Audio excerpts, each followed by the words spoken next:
کیا کبھی آپ نے ایسا خواب دیکھا ہے جو خواب لگتا ہی نہ ہو، جو اتنا حقیقت کے قریب ہو کہ آنکھ کھلنے کے بعد بھی وہ آپ کے ارد گرد منڈلاتا رہے؟ یہ کچھ سال پہلے کی بات ہے، جب میں یونیورسٹی میں تھا۔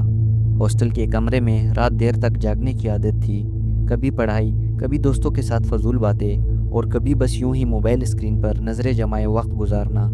لیکن اس رات کچھ عجیب ہوا تھا۔ رات کے تقریباً 3 بج رہے تھے، باقی سب لڑکے سو چکے تھے، میں اکیلا اپنے لیپ ٹاپ پر کچھ دیکھ رہا تھا۔ نیند آنکھوں میں بوجھل ہونے لگی تو سوچا کہ سونے سے پہلے ہاتھ منہ دھو لوں۔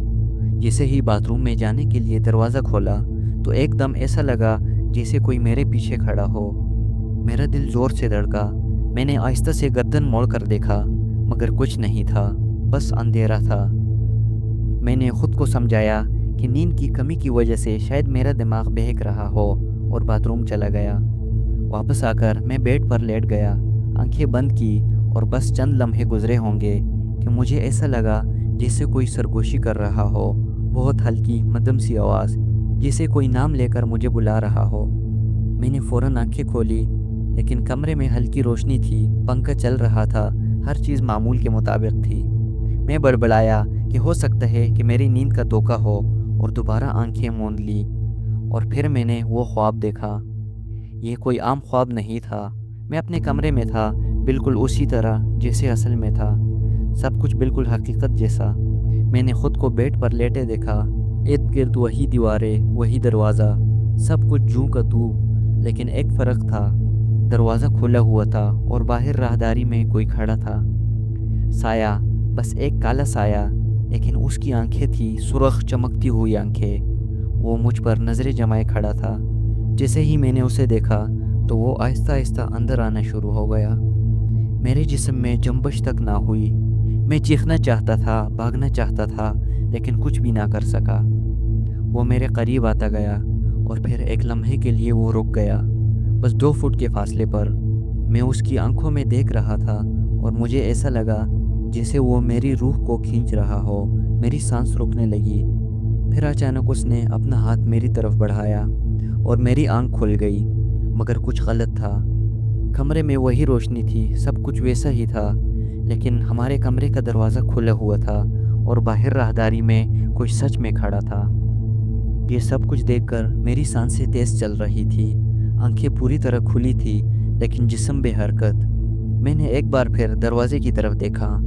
ہاں، وہ کھلا ہوا تھا، اور باہر عین اسی جگہ جہاں خواب میں وہ سایہ کھڑا تھا مجھے کچھ نظر آ رہا تھا، لیکن یہ سایہ نہیں تھا۔ یہ ایک لڑکا تھا، میرا روم میٹ علی۔ وہ باہر راہداری میں کھڑا تھا، مجھے عجیب نظروں سے گھور رہا تھا۔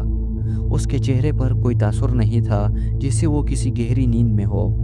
میں نے آہستہ سے پکارا، علی، لیکن کوئی جواب نہیں آیا، اور میں نے پھر سے بولا، علی، تم وہاں کیا کر رہے ہو؟ لیکن اس بار بھی کوئی جواب نہیں آیا، لیکن اس کی آنکھیں سیدھی میری طرف دیکھ رہی تھی۔ میں نے گھڑی کی طرف دیکھا تو 3:08 ہو چکے تھے۔ میرے دل میں عجیب سی بے چینی ہونے لگی۔ میں نے کہا، یار مذاق مت کرو، اندر آ جاؤ، لیکن وہ ویسے ہی کھڑا رہا۔ پھر وہ ہلنا شروع ہوا، لیکن عام طریقے سے نہیں، جیسے کوئی چیز اسے کھینچ رہی ہو۔ دھیرے دھیرے، بنا کسی حرکت کے، وہ پیچھے ہٹنے لگا۔ اس کے قدم نہیں چل رہے تھے، وہ بس پیچھے جا رہا تھا راہداری کے اندھیرے میں، اور پھر وہ نظروں سے غائب ہو گیا۔ مجھے اچانک احساس ہوا کہ میرا گلا خشک ہو چکا تھا۔ میں نے ایک جھٹکے سے کمبل ہٹایا اور بیڈ سے نیچے اتر کر دروازے کی طرف بڑھا۔ باہر جھانکا تو راہداری سنسان تھی۔ میں نے فوراً کمرے کی لائٹ آن کی۔ میرا دوسرا روم میٹ عمر خراٹے لے رہا تھا۔ علی کی بیڈ خالی تھی۔ میں نے خود کو تسلی دی کہ شاید وہ باہر گیا ہوگا، لیکن اندر کہیں نہ کہیں ایک خوف بیٹھ چکا تھا۔ میں نے پانی پیا اور بستر پر بیٹھ گیا، مگر میری نیند میری آنکھوں سے کوسوں دور تھی۔ پھر تقریباً 5 منٹ بعد مجھے دروازے پر ہلکی سی آواز سنائی دی، ایک مدھم سی سرگوشی، مجھے اندر آنے دو۔ میں نے چونک کر دروازے کی طرف دیکھا، اور میرے دل کی دھڑکن تیز ہو گئی۔ یہ علی کی آواز نہیں تھی۔ میں ہمت کر کے دروازے کے قریب گیا اور آہستہ سے پوچھا، کون ہے؟ لیکن کوئی جواب نہیں آیا۔ میری انگلیاں ہلکی سی دروازے کے ہینڈل پر لرزنے لگی۔ میں نے کان لگا کر سننے کی کوشش کی، باہر کچھ نہیں تھا، لیکن جیسے ہی میں نے دروازے کے درز سے جھانکنے کی کوشش کی تو وہ چیز دروازے کے بالکل قریب آ چکی تھی۔ سیاہ سایہ، وہی آنکھیں، وہی احساس کہ میری روح کھینچتی جا رہی تھی۔ میری آنکھیں خوف سے پھٹنے لگی، میں تیزی سے پیچھے ہٹا اور دڑام سے زمین پر گر گیا، مگر جب میں نے دوبارہ دروازے کی طرف دیکھا تو دروازہ بند تھا، اور میں سوچنے لگا کہ میں نے تو دروازہ بند نہیں کیا تھا۔ میں زمین پر گرا ہوا تھا، سانس پھولی ہوئی، دل دیوانہ وار دھڑک رہا تھا۔ میری نظریں دروازے پر جمی تھی، وہ بند تھا، حالانکہ میں نے اسے بند نہیں کیا تھا۔ میرے دماغ میں بس ایک ہی سوال تھا کہ یہ سب کیا ہو رہا ہے، اور پھر اچانک ایک جھٹکے کے ساتھ دروازہ خود بخود ہلکا سا کھل گیا، جیسے کسی نے باہر سے آہستہ سے دھکیلا ہو۔ میں نے آنکھیں پھاڑ کر دیکھا، مگر باہر کچھ نہیں تھا، راہداری بالکل سنسان تھی، مگر میں جانتا تھا کہ وہاں کوئی چیز ہے۔ میں نے کان لگا کر سننے کی کوشش کی، مگر حال میں صرف سناٹا تھا۔ کمرے میں عمر بدستور سو رہا تھا، اسے جیسے کچھ پتہ ہی نہیں چل رہا تھا۔ میں نے دھیرے سے قدم بڑھایا اور دروازے کو پورا کھول دیا۔ باہر کا منظر بالکل نارمل تھا، وہی ہاسٹل کی راہداری، وہی دیواروں پر لگے نوٹس، وہی زرد بتی جو ہمیشہ کی طرح مدھم سی جل رہی تھی، لیکن ایک چیز بدلی ہوئی تھی۔ فضا میں ایک عجیب سی بو تھی، جیسے گیلی مٹی اور جلے ہوئے بالوں کی ملی جلی خوشبو ہو۔ میرا دل کہہ رہا تھا کہ مجھے فوراً واپس چلے جانا چاہیے، لیکن نہ جانے کیوں میرے قدم آگے بڑھ رہے تھے، جیسے کوئی مجھے بلا رہا ہو، جیسے کسی اندھے کی ڈور سے باندھ کر کھینچ رہا ہو۔ میں نے راہداری میں نظر دوڑائی، لیکن وہاں کوئی نہیں تھا، لیکن جیسے ہی میں نے بائیں طرف مڑ کر دیکھا تو میرے قدم وہیں جم گئے۔ علی وہ راہداری کے آخری سرے پر کھڑا تھا، لیکن کچھ عجیب تھا، وہ بالکل ساکت کھڑا تھا، اس کا چہرہ نظر نہیں آ رہا تھا، کیونکہ اس کے بال چہرے پر بکھرے ہوئے تھے، اور اس کے ہاتھ عجیب زاویے میں جھول رہے تھے، جیسے ان میں جان نہ ہو۔ میں نے ہمت کر کے پکارا، علی! اس نے کوئی جواب نہیں دیا، نہ ہی حرکت کی۔ میں نے پھر سے بولا، علی یار تم ٹھیک ہو؟ لیکن اس بار اس نے سر جھکایا جیسے کچھ دیکھ رہا ہو، اور پھر آہستہ آہستہ اس نے اپنا سر اوپر اٹھایا، اور جو کچھ میں نے دیکھا اس نے میرے وجود کو جھنجھوڑ کر رکھ دیا۔ علی کی آنکھیں خالی تھی، بالکل سیاہ، جیسے ان میں کچھ تھا ہی نہیں۔ اس کے ہونٹ آہستہ آہستہ کھلے، لیکن وہ کچھ بولا نہیں، بس ایک سرگوشی نما آواز نکلی، جیسے ہوا میں کوئی سرسراہٹ ہو، اور پھر وہ میری طرف بڑھنے لگا، لیکن وہ چل نہیں رہا تھا، وہ زمین پر تیر رہا تھا، جیسے اس کے قدم زمین سے اوپر ہو۔ میں نے خوف سے پیچھے ہٹنے کی کوشش کی، لیکن میرے پیر زمین پر منجمد ہو چکے تھے۔ وہ قریب آتا گیا، اس کے چہرے پر کوئی جذبات نہیں تھے، بس وہ خالی آنکھیں جو مجھے اپنی طرف کھینچ رہی تھی۔ پھر جیسے ہی وہ میرے چند قدم کے فاصلے پر پہنچا تو اچانک اس نے اپنا منہ کھولا، اور میں نے ایک دل دہلا دینے والی چیخ سنی۔ وہ چیخ علی کے منہ سے نہیں نکلی تھی، وہ میرے پیچھے سے آ رہی تھی۔ وہ چیخ اتنی خوفناک تھی کہ میرے پورے جسم میں جرجری دوڑ گئی، ایسا لگا جیسے کسی نے میرا دل مٹھی میں جکڑ لیا ہو۔ میں نے ایک جھٹکے سے پیچھے مڑ کر دیکھا، لیکن وہاں کوئی نہیں تھا۔ میرے کانوں میں اب بھی وہ دل دہلا دینے والی چیخ گونج رہی تھی۔ میں نے دوبارہ علی کی طرف دیکھا، مگر وہ غائب ہو چکا تھا۔ میرے دماغ نے جیسے کام کرنا چھوڑ دیا تھا۔ ابھی چند سیکنڈ پہلے علی میرے سامنے تھا، مگر اب وہ کہیں نہیں تھا۔ یہ کیسے ممکن تھا؟ میں خود کو تسلی دینے لگا کہ یہ سب خواب ہے، مگر میرے ہاتھ پیر پسینے سے بھیگ چکے تھے۔ میں نے لڑکھڑاتے قدموں سے پیچھے ہٹنا شروع کیا۔ دل میں بس ایک ہی خیال تھا کہ کمرے میں واپس جاؤں، دروازہ بند کر لوں اور کمبل میں چھپ جاؤں، مگر جیسے ہی میں نے پہلے قدم پیچھے ہٹایا تو کسی نے میرے کندھے پر ہاتھ رکھ دیا۔ میرا سانس حلق میں اٹک گیا، جسم جیسے بے جان ہو گیا۔ وہ لمس، وہ ٹھنڈا برف جیسا ہاتھ۔ میں نے کانپتے ہوئے سر گھمایا، مگر وہاں کوئی نہیں تھا، لیکن ہاتھ کی گرفت سخت ہوتی جا رہی تھی۔ اب میں سانس بھی نہیں لے پا رہا تھا۔ ایک لمحے کو مجھے ایسا لگا جیسے میں مرنے والا ہوں، مگر اچانک کسی نے پیچھے سے میرا نام پکارا، فیضان! وہ آواز سن کر جیسے میرے حواس بحال ہوئے، میں نے تیزی سے پلٹ کر دیکھا تو علی میرے پیچھے کھڑا تھا، بالکل نارمل حالت میں۔ علی نے حیرانی سے پوچھا، فیضان تو یہاں کیا کر رہا ہے؟ میں سکتے میں آ گیا۔ علی تو ابھی راہداری کے آخری سرے پر تھا نا؟ علی نے الجھن بھری نظروں سے مجھے دیکھا اور بولا، کیا؟ میں تو ابھی نیچے کینٹین سے آیا ہوں۔ میرے دماغ میں جیسے دھماکہ ہوا اور میں بمشکل بول پایا، مگر میں نے تمہیں یہاں کھڑے دیکھا تھا، تیرے ہاتھ عجیب طرح لٹک رہے تھے۔ یہ سن کر علی کا رنگ فق ہو گیا اور وہ بولا، کیا؟ میں نے ارد گرد نظر دوڑائی مگر راہداری بالکل خالی تھی، وہی زرد روشنی، وہی سناٹا، جیسے کچھ ہوا ہی نہ ہو۔ اور پھر علی نے میرا کندھا تپتپاتے ہوئے کہا، یار تجھے شاید نیند میں کوئی وہم ہو گیا ہو، چل کمرے میں چلتے ہیں۔ لیکن اس کا چہرہ بتا رہا تھا کہ وہ بھی گھبرا چکا تھا۔ میں نے بے یقینی سے ایک بار پھر راہداری کی طرف دیکھا اور پھر میرے دل کی دھڑکن ایک لمحے کے لیے رک گئی۔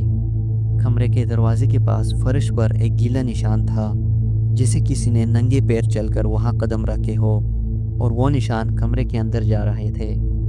میرے قدم وہی جم گئے۔ دروازے کے پاس پڑے گیلی مٹی جیسے نشانات کو دیکھ کر میری ریڑھ کی ہڈی میں سنسنی دوڑ گئی۔ میں نے ہلکی سی آواز میں کہا، یہ کیا ہے؟ علی نے بھی نشانات دیکھے، اس کے ماتھے پر شکنیں پڑ گئی اور وہ بولا، یار یہ پان کے نشان لگ رہے ہیں، مگر رات کے اس وقت؟ ہم دونوں چند لمحے خاموش کھڑے رہے۔ میرا دل زور زور سے دھڑک رہا تھا۔ میں نے ہمت کر کے دروازے کو آہستہ سے دھکیلا۔ دروازہ کھلتے ہی اندر اندھیرا تھا۔ میں نے کانپتے ہاتھوں سے لائٹ کا بٹن دبایا اور جو کچھ میں نے دیکھا اس نے میرے پیروں تلے سے زمین کھینچ لی۔ عمر اپنے بستر پر بیٹھا تھا، لیکن وہ عام حالت میں نہیں تھا۔ اس کا سر نیچے جھکا ہوا تھا جیسے کوئی مردہ جسم ہو۔ اس کے ہاتھ سختی سے بستر کی چادر پکڑے ہوئے تھے اور اس کے بال بکھرے ہوئے تھے۔ علی نے لرزتی آواز میں پکارا، عمر! لیکن کوئی جواب نہیں آیا۔ میں نے ہمت کر کے ایک قدم آگے بڑھایا اور بولا، عمر یار تو ٹھیک تو ہے نا؟ مگر جیسے ہی میں اس کے قریب پہنچا تو عمر نے اچانک سر اوپر اٹھایا اور میں نے اس کی آنکھوں میں وہی خوفناک سیاہی دیکھی، بالکل ویسے ہی آنکھیں جو میں نے راہداری میں علی کے چہرے پر دیکھی تھی۔ وہ کھوکھلی بے جان آنکھیں جیسے کسی گہری اندھیری کھائی میں جھانک رہا ہو۔ عمر کے ہونٹ آہستہ آہستہ ہلنے لگے، وہ سرگوشی میں کچھ کہہ رہا تھا، وہ آ رہا ہے، وہ آ رہا ہے۔ علی نے ایک جھٹکے سے پیچھے ہٹتے ہوئے کہا، یار یہ کیا بکواس کر رہے ہو؟ عمر کی سرگوشی تیز ہونے لگی، اب وہی جملہ بار بار دہرا رہا تھا جیسے کوئی جنونی ہو کہ وہ آ رہا ہے، وہ آ رہا ہے۔ اور پھر اچانک عمر کا جسم لرزنے لگا، اس کے ہاتھ کانپنے لگے اور پھر اس نے سر پیچھے کی طرف جھٹکا اور ایک بھیانک غیر انسانی چیخ ماری۔ وہ چیخ اتنی گہری اور خالی تھی کہ میرے رونگٹے کھڑے ہو گئے۔ عمر کا جسم کانپ رہا تھا اور اس کے چہرے پر اذیت کے آثار تھے۔ علی نے خوفزدہ ہو کر مجھے دیکھا اور بولا، یار یہ کیا ہو رہا ہے؟ میرے پاس کوئی جواب نہیں تھا۔ میری ٹانگیں جیسے زمین سے چپک چکی تھی اور پھر اچانک ہمارے کمرے کی لائٹ خود بخود بند ہو گئی۔ کمرہ گھپ اندھیرے میں ڈوب گیا اور اندھیرے میں مجھے محسوس ہوا جیسے کوئی اور بھی ہمارے ساتھ ہے۔ کمرے میں گپ تاریکی تھی، اتنی گہری کہ ہاتھ ہلانے پر بھی کچھ دکھائی نہ دیتا۔ میں نے بے اختیار علی کی طرف دیکھا مگر صرف اس کی مدھم سانسوں کی آواز سنائی دی، اور پھر مجھے ایسا لگا جیسے کوئی ہمارے بیچ کھڑا ہے۔ وہ احساس ناقابل بیان تھا، جیسے کوئی ہماری سانسیں گن رہا ہو، کوئی جو ہمیں دیکھ رہا ہو مگر ہم اسے نہیں دیکھ سکتے تھے۔ میں نے سرگوشی میں کہا، علی! لیکن اس کی آواز خوف سے کانپ رہی تھی اور وہ بولا، کیا یہاں کچھ ہے؟ ہماری سانسیں رک گئی، کچھ دیر سناٹا چھایا رہا اور پھر ایک عجیب آواز آئی، کھر، جیسے کوئی ناخن دیوار پر رگڑ رہا ہو۔ میں نے لرزتے ہاتھوں سے موبائل نکالا اور فلیش لائٹ آن کرنے کی کوشش کی، مگر میری انگلیاں پسینے میں بھیگ چکی تھی اور میرا دل دیوانہ وار دھڑک رہا تھا۔ پھر اچانک کسی نے میرے کان کے قریب سرگوشی کی، چل نکل یہاں سے۔ یہ سن کر میرا پورا جسم جھنجھنا اٹھا وہ آواز، وہ گمبھیر سرگوشی جیسی آواز، وہ میرے بالکل قریب تھی، جسے کوئی میرے کان میں سرگوشی کر رہا ہو۔ اور جیسے ہی میں نے موبائل کی فلیش آن کی تو میرے پیروں تلے سے زمین نکل گئی۔ عمر جو بستر پر بیٹھا تھا اب اپنے بستر پر نہیں تھا، وہ چھت سے الٹا لٹک رہا تھا۔ اس کی آنکھیں سفید ہو چکی تھی اور اس کا جسم جھول رہا تھا جسے کسی نے اسے وہاں باندھ دیا ہو۔ علی نے چیخ ماری اور پیچھے ہٹ گیا۔